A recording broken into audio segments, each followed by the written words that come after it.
ఈ మహాలయ పక్షాల్లో మీ పితృదేవతలకు కాశీ మహాక్షేత్రంలో సెప్టెంబర్ 8 నుండి 21 వరకు జరిగే తిలాహోమంలో పాల్గొనండి. శ్రీమాత్రి నమః. నేను Geethanjali. Welcome to Suman TV.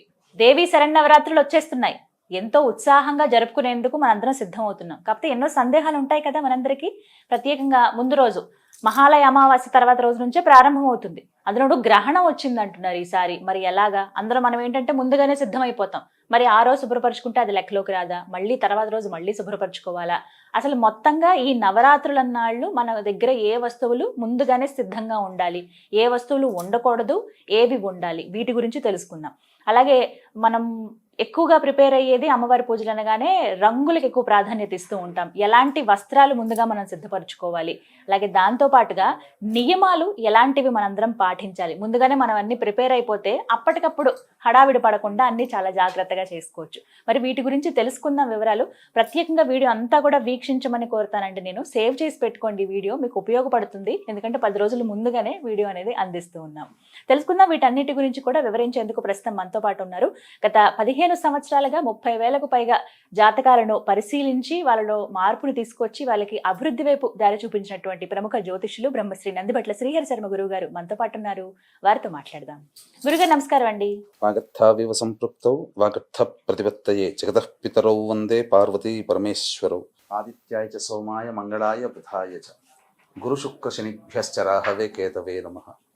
Sringeri జగద్గురు పీఠాధిపతులకి, కంచి పీఠాధిపతులకి నమస్కారములు తెలియజేసుకుంటూ కార్యక్రమాన్ని ప్రారంభిద్దాం. గురుగారు, నవరాత్రులు వచ్చేసాయి. అసలు చాలా ఫాస్ట్ గా రోజులన్నీ కూడా గడిచిపోతున్నట్టు అనిపించింది. శ్రావణం అయిందో లేదో 2025 కంప్లీట్ అయిపోతుంది అన్నట్టుగా ఉంది. సెప్టెంబర్ కూడా గడిచిపోయింది ఇంకా అన్నట్టుగానే అనిపించింది. చాలా త్వరగా అయిపోతున్నాయి. మరి నవరాత్రులు ఎప్పుడు ప్రతి పండక్కి కూడా ముందుగా సందేహాలన్నీ కూడా మేము ముందు ఉంచుతూ ఉంటాం. అందులో భాగంగా ఈ నవరాత్రులు కూడా ఒకటి కాదు, ఈసారి అధికంగా 10 రోజులు చేసుకోవాలి అని అంటూ ఉన్నారండి. ఒక రోజు అధికంగా వచ్చిందని అసలు ఇది ఎలా సాధ్యం అవుతుంది? శాస్త్రంలో ఇలా ఉందా? మనకి ఏమిటి ప్రత్యేకత ఈసారి నవరాత్రులు? మనకు రాత్రులు అనంటే మనకు ఈ గ్రెగోరియన్ క్యాలెండర్ ప్రకారం వచ్చే డేట్స్ని బట్టి మనం చూసుకుంటున్నాం. కానీ మన సనాతన ధర్మంలో పాటించేటువంటిది తిథులు. కాబట్టి ఈ తిథుల గణన అనేటువంటిది మనకు సిద్ధాంత రీత్యా మనకు ఉంటుంది. పంచాంగ గణన సిద్ధాంతం అని అంటారు. జ్యోతిష్యంలో భాగం కాదు, సిద్ధాంతం.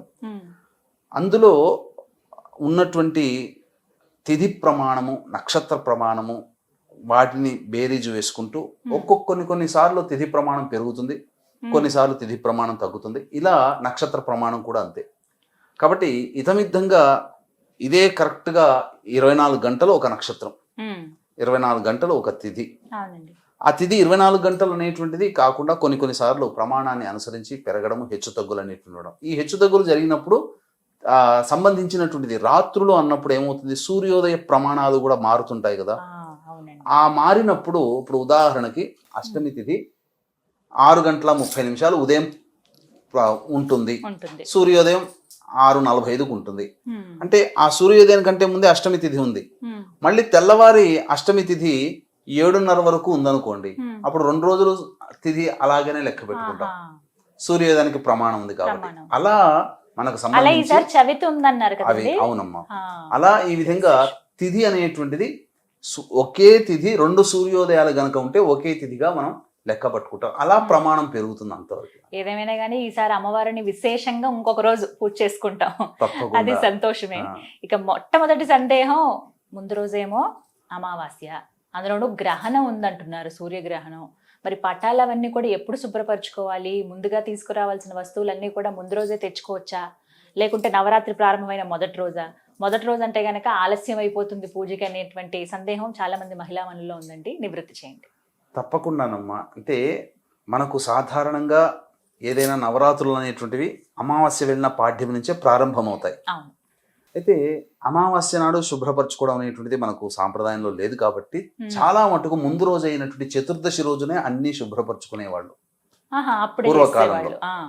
కానీ ఈ యొక్క భాద్రపద మాసానికి సంబంధించి చూసుకుంటే మహాలయ పక్షాలు, పితృతిథులు, పెత్తరామాస్య, పెద్దోళ్ల తిథులు అని అంటుంటుంటారు కదా. అన్నప్పుడు ఆ ఇంట్లో ఖచ్చితంగా ఎప్పుడూ చేసుకోలేకపోయినా భాద్రపద అమావాస్య రోజున ఖచ్చితంగా పితృదేవత ఆరాధన అనేటువంటిది చేస్తారు. ఖచ్చితంగా మరి ఆ పితృదేవత ఆరాధన చేస్తున్నటువంటి రోజు అమావాస్య అయినప్పుడు ఆ రోజు దేవత సంబంధించినటువంటి పూజాది కార్యక్రమాలు క్లుప్తముగా చేసుకుంటారు. అంతే. కాబట్టి అమావాస్య రోజున చేసుకునే అవకాశం లేదు. పైగా చతుర్దశి ముందు చేసుకునే అవకాశం కదా.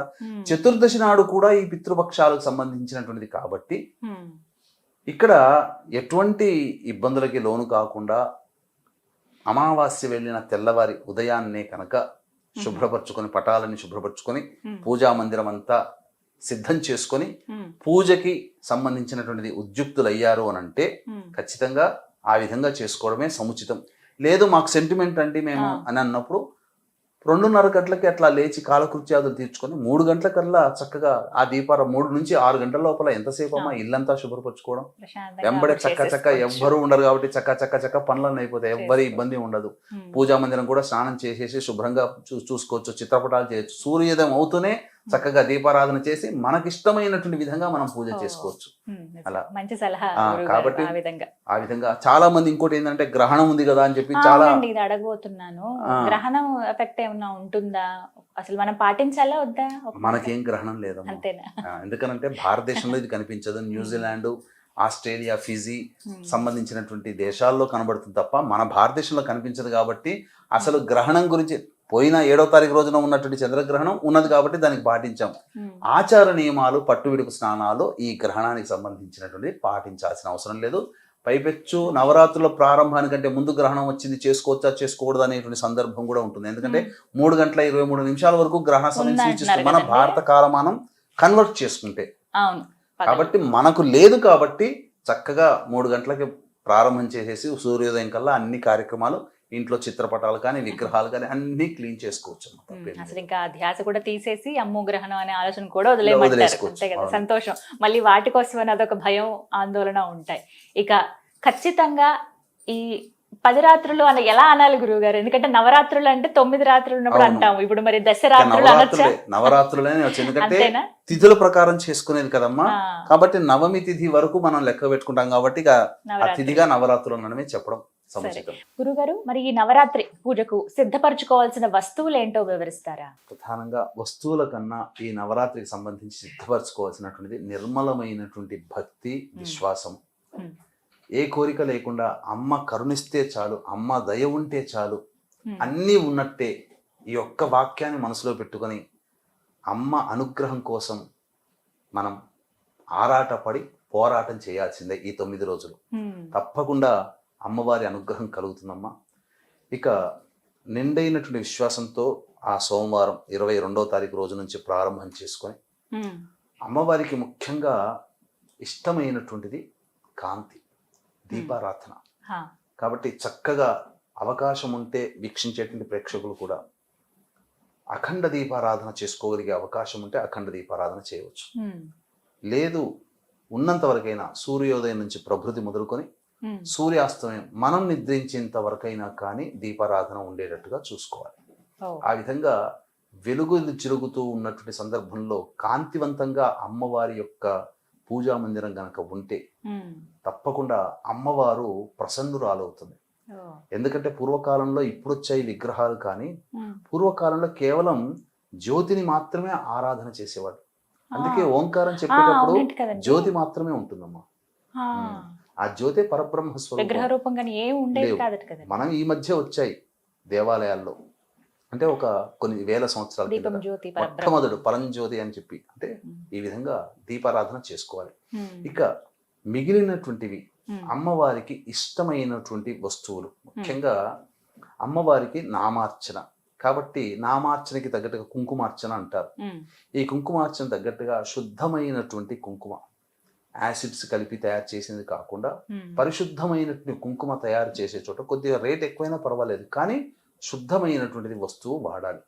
కుంకుమార్చన చేసిన కుంకుమార్చన మళ్ళీ మళ్ళీ వాడవచ్చునమ్మా, తప్పేమీ లేదు అమ్మవారి విషయంలో. తర్వాత పసుపు, గంధము, ఇవి ప్రధానంగా. ఎందుకంటే ముత్తైదు స్వరూపముగా మనం చేసేటువంటిది. చక్కటి వస్త్రము, అలాగే అమ్మవారికి మట్టి గాజులు, ఇవి సాధారణంగా మనం ఏర్పాటు చేసుకోవాలి.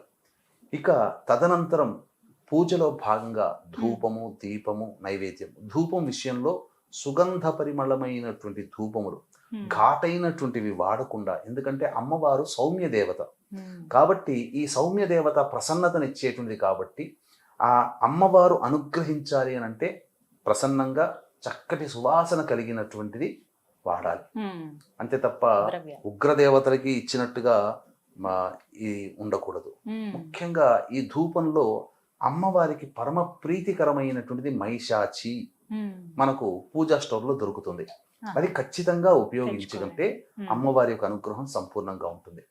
ఇక నైవేద్య విషయంలో గనక చూసుకున్నట్లయితే అమ్మవారికి ఏ రోజుకి అలంకారానికి ఆ రోజు అలంకారం ఏ విధంగానైతే దేవాలయాల్లో చేస్తుంటారో, ఏ రోజు అనగా మనకు విజయవాడ కనకదుర్గ అమ్మవారి యొక్క ఆరాధనే ప్రధానంగా మనం చూసుకుంటాం కాబట్టి, ఉభయ తెలుగు రాష్ట్రాలలో సంబంధించి ఆ కనకదుర్గ దేవాలయం విజయవాడ వాళ్ళు అందించినట్టు ప్రకారం ఏ నైవేద్యంలో ఏ రోజు చేయాలో ఆ నైవేద్యాలు కనుక చేసుకుంటే, ఏదో ఇంటి నిండా పెట్టాలని కాదు, మనకు శాస్త్ర ప్రమాణాన్ని అనుసరించి శక్తి కొలది చేయవచ్చు. ఏది లేదు, అటువంటిది లేదు అన్నారు అనుకోండి, అమ్మవారికి పెరుగన్నం అన్న దధ్యోజనం అంటారు, మిరియాలు అవి వేసిన. శక్తి లేనటువంటి వాళ్ళు అమ్మవారికి ఎంతో ప్రీతికరమైనటువంటి దధ్యోజనము, బెల్లం పాయసము, పులిహోర, ఇవన్నీ కూడా చేయవచ్చు. ఈ పులిహోరలో చేసేటువంటి విధానంలో కూడా నువ్వులతో చేసినటువంటిది, కొబ్బరి కోరుతో చేసినటువంటిది, ఇవి కూడా మనం తయారు చేసుకోవచ్చు. కాబట్టి అమ్మవారికి నైవేద్యాల విషయంలో శ్రద్ధ వహించాలి, శుచి శుభ్రతగా పాటించాలి. ఇక అన్నిటికంటే ప్రధానముగా ఇల్లంతా కూడా పరిమళ భరితముగా ఉండాలి. అంటే సెంటు కొట్టమని కాదు, ఇల్లంతా కూడా సుగంధ ద్రవ్యములతో ప్రధానముగా నింపుకోవాలి. అయితే ప్రధానంగా మొదటి రోజనే కాదమ్మా, ఈ 9 రాత్రుల పాటు కూడా, అంటే దసరా విజయదశమి అయ్యేంత వరకు కూడా, నవరాత్రులు మొత్తం కూడా ప్రతిరోజు కూడా ఇంట్లో నెగిటివ్ ఎనర్జీ రాకుండా ఉండడం కోసమే ఇల్లంతా కడుగుతారు కదా. కడిగిన తర్వాత మంచి శుభ్రమైనటువంటి నీటిలో కొంత గంగా జలము, గోదావరి నీళ్ళు, కృష్ణా నీళ్ళు, నర్మదా నీళ్ళు, ఏదో ప్రముఖ నది నీళ్లు ఉంటాయి, ఆ నది నీళ్లు కొంత వేయడం. వేసిన తర్వాత అందులో గళ్ళ ఉప్పు, మెత్తటి ఉప్పు, అయోడైజ్డ్ కాదు, గళ్ళ ఉప్పు, అలాగే జాజికాయ, జాపత్రి పిండి చేసి అది, తర్వాత కుంకుమ పువ్వు, చక్కటి పసుపు, అలాగే గోఅర్కం అంటే గోపంచకం వేసి అంతా కడియెత్తి పెట్టి, ఆ ముందుగా ఆ రోజంతా ఇల్లంతా శుభ్రపరుచుకుంటాం కదా, మళ్ళీ ఒక మారు పలుచటి బట్ట తడిపి మళ్ళీ ఒకసారి ఆ విధంగా చేస్తే దేవతా శక్తి ఆవహిస్తుంది. ఆవహించినటువంటి దేవతా శక్తి స్థిరంగా ఉంటుంది, మళ్ళీ వెళ్లకుండా. అసలు నెగటివ్ ఎనర్జీ పోవడం కోసం కూడా ఈ ప్రక్రియ ప్రతిరోజు ఇలా చేసుకుంటే చాలా మంచిది, ఉదయము సాయంత్రం. అప్పుడు ఏమైపోతుందంటే ఒక 2 రోజులు చేసి చూసిన తర్వాత ఇల్లంతా కూడా ఏదో ఒక శాంటిటీ, ఒక పవిత్రత, ఒక ప్రశాంతత, ఒక ఆనందం. చేస్తున్నటువంటి వాళ్ళకి కూడా కుటుంబ సభ్యులందరూ సహకరించడం మొదలు పెడతారు. ఇవన్నీ ఈ వాతావరణం అంతా దైవిక వాతావరణం కనిపిస్తుంది. ఈ విధంగా చేసుకోవాలమ్మా. తర్వాత అమ్మవారికి ఖచ్చితంగా తాంబూల ప్రీతి కాబట్టి ఖచ్చితంగా తాంబూలం అనేటువంటిది అమ్మవారికి పెట్టాలి. ఆ తాంబూలాన్ని కుటుంబ సభ్యులు తీసుకోవచ్చు, తప్పేమీ లేదు. 10 రోజులకు సరిపడా అది కూడా సిద్ధపరచుకోవాలి. శక్తి ఉంటే, ధనవంతులైతే ప్రతిరోజు ఒక ముత్తైదుని ఒక రూపంగా, మొట్టమొదటి బాలా త్రిపుర సుందరి రూపం కాబట్టి అమ్మాయిని 9 ఏళ్ల లోపల ఉన్న అమ్మాయిని పిలిపించి బాలాగా వచ్చి అమ్మాయిని చక్కగా బట్టలు పెట్టి అమ్మాయికి పాద ప్రక్షాళన చేసి అమ్మవారి లాగానే పూజించుకోవచ్చు. తర్వాత ప్రతిరోజు ఒక్కొక్క అవతారంగా అమ్మవారిని భావన చేసి ఆ యొక్క వ్యక్తికి చక్కగా వస్త్రములు, దక్షిణ, ఇంట్లో భోజనం పెట్టడం చేయొచ్చు. శక్తి లేని వాళ్ళు కూడా ఉంటారు. ఉన్నప్పుడు ప్రధానంగా 10వ రోజున, విజయదశమి రోజున 3 ముత్తైదులైనా కానీ కనీసం, లేదా ఒక్కరికైనా కానీ పిలిపించి ఆ ముత్తైదుకి సంబంధించినటువంటి, అమ్మవారికి సంబంధించినటువంటి వస్తువులు, పూజలో వాడినటువంటి వస్తువులు ఇవ్వవచ్చు, దానం చేయవచ్చు. ఈ విధంగా చేసుకుంటే ప్రసన్నురాలు అవుతుందమ్మా. అమ్మవారి యొక్క అనుగ్రహం కలిగింది. ఇంకా చెప్పాలి అంటే కొన్ని నియమాలు పాటించాలి. సాధ్యమైనంత మేర మౌనంగా ఉండడానికి ప్రయత్నం చేయాలి. ఎల్లప్పుడూ కూడా 22వ తారీఖు నుంచి మొదలుకొని విజయదశమి అయ్యేంత వరకు కూడా ఎప్పుడూ కూడా శ్రీమాత్రే నమః, శ్రీమాత్రే నమః, శ్రీమాత్రే నమః, వంట వండుతున్నా, స్నానం చేస్తున్నా, ఇలా ఏది చేస్తున్నా ఒక్క కాలకృత్యాదులు తీర్చుకునే సమయంలో తప్ప, స్నాన అశౌచ సమయంలో, దంతధావన ఈ 3 సమయాల్లో తప్ప ఎప్పుడు కూడా శ్రీమాత్రే నమః శ్రీమాత్రే నమః. వంట వండుతున్న మామూలు రోజుల్లో వంటకి ఇలా నామజపం చేస్తూ వండి అమ్మవారికి ఇచ్చిన నైవేద్యం పెట్టుకున్నటువంటి భుజించడం ఎంతో అమృతంగా ఉంటుంది. ఇంకా జుట్టు విరబూసుకొని ఉండకూడదు. తలస్నానం ప్రతిరోజు చేయాల్సినటువంటి అవసరం ఏమీ లేదు. మొదటి రోజు తలస్నానం చేయవచ్చు. స్త్రీ వరకు మనకు చెప్పబడినటువంటి ధర్మశాస్త్రం ప్రకారము నిద్ర నుంచి లేవగానే నీళ్లు చల్లుకుంటేనే స్నానం చేసిన ఫలితం. పురుషుడికి మాత్రం ప్రతిరోజు స్నానం ఆచరించాల్సింది, తలస్నానం. పైగా ఈ 9 రోజుల పాటు అతి పవిత్రముగా దాంపత్యం లేకుండా ఉంటారు కాబట్టి ప్రతిరోజు స్నానం చేయాల్సిన అవసరం అయితే లేదు. వాస్తవానికి శాస్త్ర ప్రకారం చేయగలిగే ఓపిక శరీరం సహకరిస్తే చేయవచ్చు, చేయకపోయినా తప్పు లేదు. కానీ లేవగానే కొన్ని నీళ్లు పుండరీకాక్ష అనుకుంటూ 3 సార్లు అనుకుంటూ శిరస్సులో చల్లుకుంటే చాలు. ఇలా ఈ విధంగా ప్రతిరోజు కూడా నిర్మలమైన మనస్సుతో దాంపత్య జీవితానికి బ్రహ్మచర్య వ్రతాన్ని పాటిస్తూ చక్కగా చేసుకోవాలమ్మా.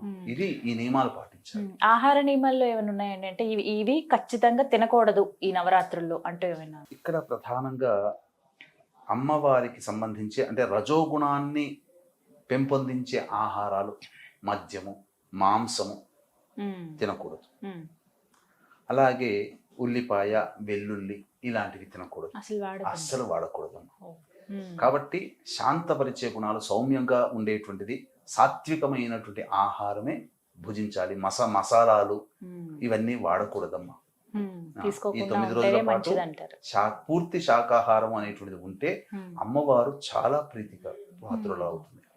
కలశం ఖచ్చితంగా సిద్ధపరచుకోవాలా అండి? ఖచ్చితంగా పెట్టుకోవాలా మేము? ఎందుకంటే మొదటిసారి చేసే వాళ్ళు ఉంటారు, మేము ఈసారి నవరాత్రులు చేసుకుందాం అనుకుంటున్నాం అండి దీక్షగా, మరి ఖచ్చితంగా కలశం పెట్టాలా అని అడుగుతారు గురుగారు. మరి పూర్వకాలంలో పటాలు కానీ విగ్రహాలు కానీ లేవు కాబట్టి జ్యోతిగా ఆరాధించేవాడు. తదనంతర కాలంలో నీరు ఉన్న చోట దైవం ఉంటుందని సూక్తి కాబట్టి కలశంలో నీటిని నింపి అందులో పూర్ణ ఫలము, కొబ్బరికాయని పూర్ణ ఫలం అని అంటారు.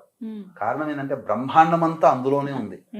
బ్రహ్మాండానికి స్వరూపమే కొబ్బరికాయ. అందుకనే ఈ యొక్క భూమండలాన్ని, బ్రహ్మాండాన్ని దానం చేయాలంటే ఎవరికి శక్తి కాదు కాబట్టి కొబ్బరికాయ దానం చేస్తే బ్రహ్మాండాన్ని దానం చేసిన పుణ్య ఫలితం వస్తుంది. అందుకనే సమస్త బ్రహ్మాండము ఆ కొబ్బరికాయ స్వరూపంగా అని కాబట్టి, సకల దేవతా స్వరూపం కాబట్టి ఏ పూజ చేసినా పూర్ణ ఫలం కలశము, కలశం మీద, కలశం లోపల కొన్ని ఆ పత్రములు, పంచపల్లవాలు, దాని మీద కొబ్బరికాయ. అయితే కలశాన్ని పెట్టుకునేటువంటి అవకాశం ఉండగలిగి అంటే దాన్ని నిలుపుకోగలగాలి. అంటే ఏంటి, కలశం అనేది పెట్టిన తర్వాత మొట్టమొదలు ఆవాహన ప్రాణప్రతిష్ఠ చేయాలి. ఈ ప్రాణప్రతిష్ఠ మంత్రము మామూలుగా చూసే పుస్తకాల్లో దొరకదు, మామూలుగా పూజా పుస్తకాల్లో దానికి ఒక మంత్రం. అందుకనే పూజారిని ఆ విధంగా నియమించుకునేవాళ్ళు. చాలా మంది సాధారణంగా ప్రాణప్రతిష్ఠ మంత్రాన్ని ఇవ్వరు. అందుకనే ఎవరైనా కానీ వీక్షించేటువంటి ప్రేక్షకులు ఇప్పుడు మనం చెప్పుకోబోయేది అనగా పూజలో భాగంగా అమ్మవారిని ఆ కలశంలోకి ఆవాహన చేసి వెంబడే తమలపాకుని ఇలా తమలపాకు అగ్రభాగం అంటే తొడిమలు ఇక్కడ పెట్టుకొని ఈనెలు అక్కడ ఉండాలి. అప్పుడు ఇలా తమలపాకు పెట్టుకొని దాని మీద ఇలా చెయ్యి వేసి బొటన వేలు పెట్టి ఇలా కలశం ఆనించి ఇప్పుడు చెప్పబోయేటువంటి మంత్రాన్ని విన్న ఆ సమయంలో ఆ విధంగా శ్రవణం చేసిన లేదా ఈ మంత్రాన్ని చెబుతూ ఆ విధంగా క్రియ చేసుకున్న సంబంధించినటువంటి ప్రాణప్రతిష్ఠ అమ్మవారు వచ్చేసేస్తుంది. అమ్మవారి ధ్యాన శ్లోకం ఏదైనా కానీ ఇష్టమైనటువంటి అమ్మవారి ధ్యాన శ్లోకం, లలిత అమ్మవారి ధ్యాన శ్లోకం చేసిన తర్వాత ప్రాణప్రతిష్ఠ మంత్రం ఓం అసనీతే పునరస్మా సుచక్ష పునః ప్రాణమిహనో తేహి భోగం జోక్వస్యేమ సూర్యముచ్చరం తవనమతే మృళయానః స్వస్తి అమృతం వైహి ప్రాణ అమృతమాపః ప్రాణ నేవయథాస్థానముపహ్వయతే. ఈ మంత్రాన్ని చక్కగా చేసుకోవచ్చు. ఈ మంత్రాన్ని చదవలేని వాళ్ళు మేము సరిగ్గా విన్నామో లేదో అని చెప్పి సందేహం ఉంటుందమ్మా. అటువంటి వాళ్ళకి ఏమీ లేదమ్మా. భావన ఇక్కడ మంత్రంలో అర్థమే కదా మనం చేసేది. మన భావన, మన అర్థం అమ్మవారికి అంటే ఏంటి, ఆ విధంగా తమలపాకు పెట్టి ఎంతో ప్రేమగా ఆహ్వానం చేస్తే వచ్చావమ్మా, నిండుగైనటువంటి హృదయంతో, కరుణమైనటువంటి కరుణా హృదయంతో వచ్చావు, నేను చేసే పూజలో నిక్షిప్తమై ఉన్నావు. కాబట్టి నీ అద్భుతమైనటువంటి దేవతా శక్తి ఇక నుంచి నా పూజ పూర్తి అయిపోయి ఇక చాలమ్మ నీ పూజ పూర్తి చేసుకున్నాను అనేంత వరకు ఆ ప్రాణశక్తి ఈ కలశంలో, నీ దివ్యశక్తి ఈ కలశంలో ఉండే విధంగా కరుణించు మాత అనే భావాన్ని తలుచుకొని ఆ విధంగా చేసిన చాలమ్మ ప్రాణప్రతిష్ఠ అవుతుంది. ఖచ్చితంగా ప్రాణప్రతిష్ఠ. వీడియో సేవ్ చేసుకుంటే మీరు అన్నది వింటూ అలా చేసుకున్న ప్రాణప్రతిష్ఠ. తర్వాత ఈ ప్రాణప్రతిష్ఠ అయిపోయిన తర్వాత ప్రతిరోజు కూడా త్రికాలాలలో కనీసం ఉదయం లేదా సాయంత్రం అయిన సంధ్యా సమయంలో ఈ సంబంధించినటువంటి పూజాది కార్యక్రమాలు పంచోపచార విధానంగా కలశం పెట్టుకుని ఆనవాయితుంటే ఖచ్చితంగా చేసుకోవాలి. కానీ చాలా మందికి కలశం ఏదో పెట్టుకుంటారు, పూజ చేసుకుంటారు. కానీ ప్రాణప్రతిష్ఠతో కూడుకున్న ఉన్నప్పుడు 9 రోజులు చేయగలిగే శక్తి ఉంటే 9 రోజులు చేయవలసిందే. ఇక మళ్ళీ ఉద్వాసన ఆఖరి రోజున ఉద్వాసన మంత్రంతో చెప్పాలి. అలాగే అఖండ దీపం కూడా వెలిగిస్తారండి. ఇది కూడా నియమమా? ఖచ్చితంగా ఉండాలా లేకపోతే వారి వారి ఇష్టమేనంటారా? ఎవరి ఇష్టానుసారమా. ఎందుకంటే అఖండ దీపము అనేటువంటిది ఆ 9 రోజులు పూజ చేసుకుంటూ ఉంటే దేవతాశక్తిని ఆహ్వానం చేసినప్పుడు అఖండ దీపం ఉందనుకోండి, ఆ దేవతాశక్తికి కూడా మార్గం. అఖండ దీపం ఉన్న చోట ఏ యొక్క నెగిటివ్ ఎనర్జీ పాస్ కాదు. ఖచ్చితంగా రాక్షస గణం ఆ ఇంట్లో ప్రవేశించదు. దేవతాశక్తికి చిహ్నం. అందుకనే మీరు గమనించుకుంటే అనేక దేవాలయాల్లో అఖండ దీపారాధన ఉంటుంది. కాబట్టి ఈ దీపం వెలుగుతున్నంత వరకు కూడా నెగిటివ్ ఎనర్జీ ఆ ఇంట్లో పాస్ కాదు. ఖచ్చితంగా అంటే వారి వారి ఇష్టము, వారి శక్తి కొలది. కానీ ఈ 9 నవరాత్రుల పాటు ఖచ్చితంగా దీపం వెలుగుతూ ఉండాలి. అది జాగ్రత్తగా చూసుకోవాలి. పోకుండా ఒత్తి అనేటువంటిది ఎప్పుడు కూడా దాన్ని కాపాడుతూ ఉండాలి. ఇక ఖచ్చితంగా అందరికి వచ్చేటువంటి సందేహం, నవరాత్రులు చక్కగా చేసుకుందామని ప్రారంభించామండి, అశౌచం వచ్చింది, ఏం చేయాలి? ఈ అశౌచం అనేటువంటిది సాధారణంగా అనేక రకాలుగా ఉంటుంది. ముఖ్యంగా కుటుంబంలో రక్త సంబంధీకులు ఎవరైనా మరణించినా ఈ అశౌచం వస్తుంది. ప్రారంభించిన తర్వాత ఏం చెయ్యాలి అనేటువంటిది. బాగా దగ్గరైనటువంటి రక్త సంబంధీకులు, ఒకే అన్నదమ్ముల పిల్లలు 11 రోజులు ఉంటుంది. మేనమామ లేదా మేనత్త ఉన్నప్పుడు పక్షిని అంటే 1.5 రోజు లేదా 3 రోజులు కొన్ని ప్రాంతాల్లో. కాబట్టి మొదలు పెట్టిన తర్వాత ఇలాంటివి వచ్చినప్పుడు మనం ఏమీ చేయలేం. అంతే కదండి. కాబట్టి దాన్ని అవకాశం ఉంటే వచ్చే సంవత్సరంకైనా చేసుకోవచ్చు. లేదా కనీసము ఈ మైల తీరిన తర్వాత 3 రోజులు 1 రోజు అయినా కానీ శుద్ధి అవుతారు కదా, అప్పుడైనా చేసుకోవచ్చు. ఇంకొక రకమైనటువంటి ఆశౌచం ఏంటంటే ప్రధానంగా స్త్రీలకి సహజంగా వచ్చే ఋతుస్రావం. కాబట్టి పూజ ప్రారంభం చేసిన తర్వాత స్త్రీ ఋతుమతి కనుక అయితే ఆ సంబంధించి ఆ స్త్రీ ఆ దేవతా పరిసరాల్లో తిరగకుండా ఆ 3 రోజులు పూర్తిగా దూరంగా ఉండి ఇంట్లోని వ్యక్తులు పూజాది కార్యక్రమాలు చేయగలిగితే చేసుకోవచ్చు. కానీ ప్రస్తుత కాలంలో కుటుంబ సభ్యులు అందరూ ఆ సంబంధించినటువంటి పాటించలేకపోవచ్చు. ఎందుకంటే ఋతుమతి అయినటువంటి స్త్రీ మళ్ళీ వంట చేసే అవకాశం రావచ్చు. అటువంటిప్పుడు ఆ వంటింట్లో ఉన్నప్పుడు అమ్మవారికి పెట్టే నైవేద్యం కానీ పూజా మందిరాల్లో చాలా మటుకు వంటింట్లోనే ఉంటుండే చాలా మంది. అటువంటి ఋతుమతి అయ్యి ఉండి అన్ని ముట్టుకోగలిగేటువంటి స్థితి కనుక ఉంటే ఇక అక్కడితో పూజ ఆఫ్ చేయడం మంచిది.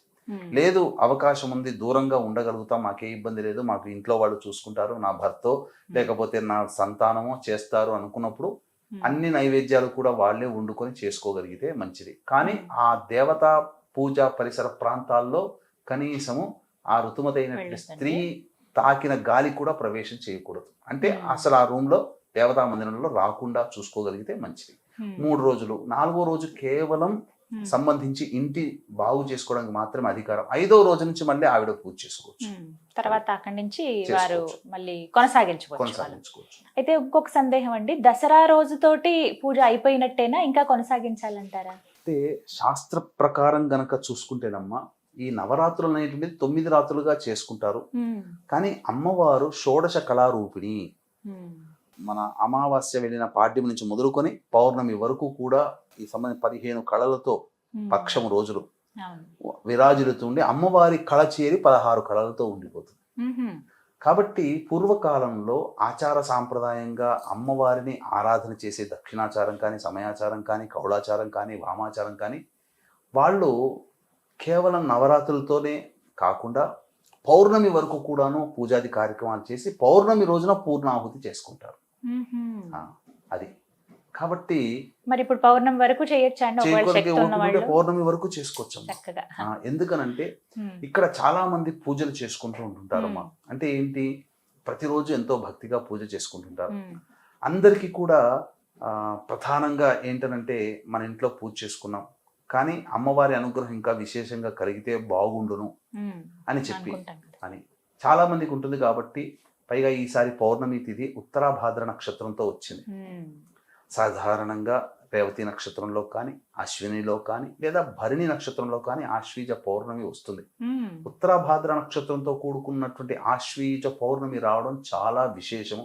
ఓ కాబట్టి దీన్ని దృష్టిలో పెట్టుకుని 6వ తారీఖు రోజున రాత్రి 7:30-8 గంటలకి మన పీఠం ఆధ్వర్యంలో ఉమ్, ఈసారి ప్రత్యేకముగా వాంఛా కలపలత సిద్ధి ఓ హోమం అనేటువంటిది చేస్తున్నారండి. చేయడం ఆహా. జరుగుతుంది. అలాగే దీంతో పాటుగా రాజరాజేశ్వరి హోమము ఉమ్, సంబంధించినటువంటి అమ్మవారి హోమాలు అనేటువంటి వారాహి, రాజరాజేశ్వరి, దశమహావిద్యలో కొన్ని హోమాలు. వాంఛా కల్పలత అంటే వాంఛ అంటే కోరిక, ఉమ్, కల్పలత అంటే మన కోరికని సిద్ధింపచేసి. ఈ అమ్మవారు ఎలా విచిత్రంగా ఉంటుందంటేనమ్మా, మనకందరికీ తెలిసింది వినాయకుడే, ఉమ్, కానీ స్త్రీ రూపంలో ఉన్నటువంటి వినాయకి ఓ చేతిలో వీణ పట్టుకొని ఉంటుంది. ఆహా. చాలా విశేషమైనటువంటి అమ్మవారు, చాలా రహస్యమైనటువంటి అమ్మవారు. ఉమ్, కానీ ఇది కేవలం ఉపాసన పనులు మాత్రమే చేసేది. అటువంటిది మన పీఠం ఆధ్వర్యంలో 6వ తారీఖు పౌర్ణమి రోజున రాత్రిపూట జరుగుతుంది. ఉమ్, ఈ కార్యక్రమంలో నమోదు చేసుకున్నటువంటి వాళ్ళకి ఈ శక్తిపాతం చేసినటువంటి కరుంగలి మాల ఇవ్వడం జరుగుతుంది. ఉమ్, ఈ విధంగా చాలా వరకు సందేహాలు నివృత్తి అయిపోయి వైజయంతి మాల కూడా ఇవ్వడం ఓ. జరుగుతుంది. ఇవన్నీ ఎవరైతే హోమంలో పాల్గొంటారో వారికి. చివరిగా అడగాలనుకున్నది, రంగులు చాలా ప్రాధాన్యం కదండి ఈ నవరాత్రుల్లో. ఏ రంగుల వస్త్రాలు సిద్ధపరచుకోవాలి ముందుగా? ఖచ్చితంగా అవి ఉండాల్సిందేనా? అసలు సోషల్ మీడియాలో చూసుకుంటున్నామా, కొంతమంది ఇంతకు ముందు ఈ పూజ ఈ అమ్మవారు ఈ రంగుతో కట్టుకొని చేయమన్నదా, ఈ గాజులు ధరించమందా, మీరందరూ అతి చేస్తున్నారు అన్నట్టు. సాధారణంగా భక్తికి ప్రతీక. అంటే మనం చూసుకున్నాం అనుకోండి, పెళ్ళిళ్ళకి పోతాం, ఎంతో మంది చక్కగా అలంకరించుకొని వస్తారు. ఉమ్, అంటే అదేమన్నా ఫ్యాషన్ కాదు కదమ్మా, ఒకరి హుందాతనాన్ని పెళ్లి కదా. ఆ, చూపించుకోవడం. ఉమ్, అలాగే భక్తిని మనము అణువణువున మన మనస్సులో నింపుకొని ఉన్నా, కించిత్ మాత్రము కూడా మన యొక్క మనస్సు చెదరకుండా ఉండడం కోసం, నేను అమ్మవారి దీక్షలో ఉన్నాను అని తెలియచేయడం కోసం కొన్ని నియమ ధారణా పద్ధతులు అనేటువంటివి ఉంటాయి. అందుకనే కదా అయ్యప్ప స్వామికి నల్ల వస్త్రాలు అనేటువంటి ధారణ.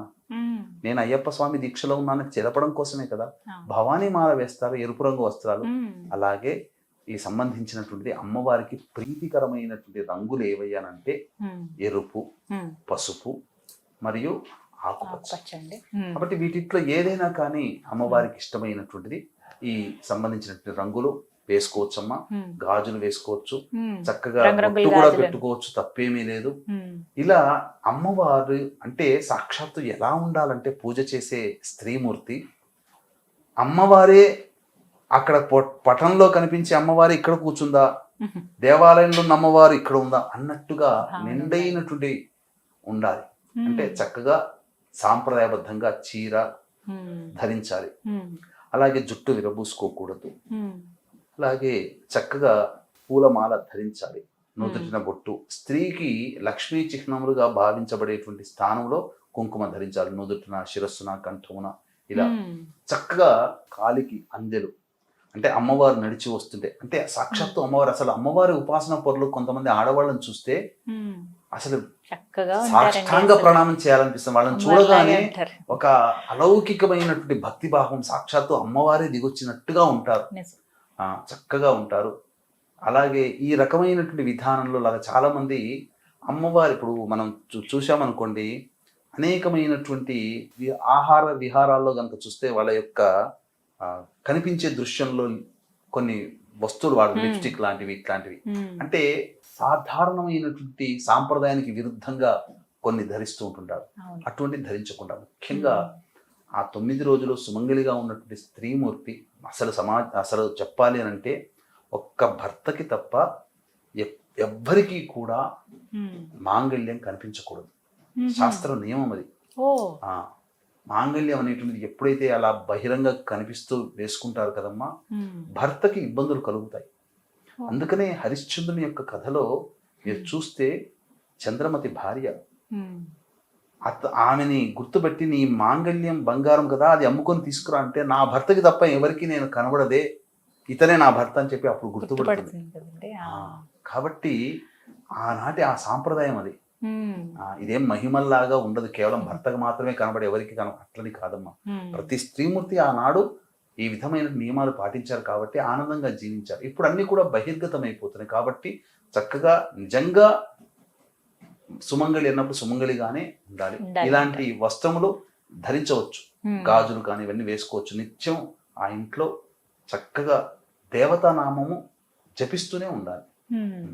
కోప్పడకూడదు, ఆగ్రహాలు తెచ్చుకోకూడదు, సాధ్యమైనంత మేరకు అసత్యం ఆడకూడదు, భర్తని పిల్లల్ని ప్రేమగా చూసుకో. అమ్మవారి యొక్క సంబంధించినటువంటిది ప్రేమ, కరుణ, దయ, క్షమాగుణము ఇవన్నీ కూడా ఆ 9 రోజులుగా ఉన్నట్టుగా ఉండాలి. చూడండి, ఖచ్చితంగా ఇలాంటి నియమాలు పాటించినటువంటి వ్యక్తులు ఖచ్చితంగా జీవితంలో అమ్మవారు ఏమి అడగకుండా అన్ని ఇస్తుంది. ఎవరి గురించి ఎందుకమ్మా, సాక్షాత్తు మన ప్రధానమంత్రి నరేంద్ర మోదీ గారు ఈ 9 రోజుల పాటు పచ్చి మంచినీళ్ళు కూడా పుట్టారమ్మా. చాలా నియమంగా ఉంటారు. ఎక్కడికి పోయినా నిరాహారంగా 9 రోజుల పాటు అమ్మవారు, లేకపోతే ఆ శక్తి ఎక్కడి నుంచి ఇస్తుందమ్మా ఆయనకి? ఈనాటికి కూడా 70 ఏళ్ల వయసులో కూడా పరుగులు ఎడుతున్నాడే, భారతదేశాన్ని ఉన్నతమైన స్థానానికి తీసుకెళ్తున్నాడు. అంత శక్తి ఎక్కడి నుంచి వస్తుంది? ఒక నలుగురున్న ఇంటిని నడపడమే మనకు గగనం అయిపోతుంది. ఇన్ని కోట్ల మందిని అతను నాయకత్వం వహించగలిగాడంటే ఏదో అల్లాటప్ప కాదమ్మా. దైవిక శక్తి ఉంటే తప్ప అవన్నీ కావు. దైవశక్తి ఆయనకు కలిగింది, మనం ఎందుకు సంపాదించుకోకూడదు? మనం కూడా అలాంటి నియమాన్ని పాటించుకోవాల్సిందే. చాలా చక్కగా చెప్పారండి. ఇవన్నీ కూడా సందేహాలు నివృత్తి చేశారు. ముందుగా సిద్ధపరచుకోవాల్సింది ఏంటి అనేది చాలా వివరంగా తెలియచేశారు. సంతోషం. ధన్యవాదాలు గురువు గారు. సర్వం శ్రీ ఉమామహేశ్వర పరబ్రహ్మార్పణమస్తు.